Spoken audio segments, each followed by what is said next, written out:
नमस्कार दोस्तों। Citizenship amendment act CAA यानी कि नागरिकता संशोधन अधिनियम फाइनली देश में लागू कर दिया गया है। इस कानून के विरोध में बहुत से दंगे देखे गए। India has passed a new law that will make it easier for non-Muslim minorities from neighboring countries to gain Indian citizenship. Delhi की जामिया मिलिया इस्लामिया यूनिवर्सिटी में छात्रों पर दिल्ली पुलिस ने बर्बर तरीके से लाठीचार्ज किया है। This is what happened inside the library of Jamia Millia Islamia University. और ऐसी अफवाहें फैलाई गई कि इस कानून के लागू होने से नागरिकता छिन जाएगी, ये हो जाएगा, वो हो जाएगा, हर किसी देश से आए हुए लोगों को भारत की नागरिकता दे दी जाएगी। लेकिन इन बातों में कितना तर्क है, हम बात करते हैं इसी एक्ट से जुड़े कुछ प्रावधानों के बारे में। तो आइए शुरू करते हैं। The passage of the bill. West Bengal Chief Minister Mamata Banerjee is currently leading a massive rally against the Citizenship Amendment Act.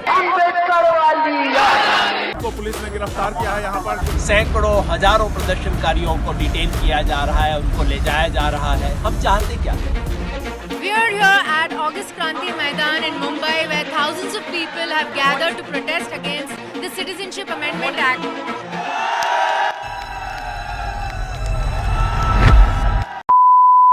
तो दरअसल बात है 9 दिसंबर 2019 की, जब गृह मंत्री अमित शाह जी ने इस एक्ट को लोकसभा में पेश किया और ये उसी दिन पारित हो गया। फिर तारीख आती है 11 दिसंबर 2019, जब ये बिल संसद में पारित हो जाता है और फिर 12 दिसंबर 2019 को इसे राष्ट्रपति जी के पास भेजा जाता है और इसे मंजूरी प्रदान कर दी जाती है। लेकिन अगर रिपोर्ट्स की माने तो इसके फेवर में 125 वोट थे और इसके विपक्ष में 105 वोट थे। इस कानून के लागू होने के बाद देश के विभिन्न राज्यों में बहुत तगड़े तरीके से दंगे देखे गए, इसको बहुत जमकर विरोध किया गया। वो क्यों, ये बात मैं आपको आगे समझाऊंगा।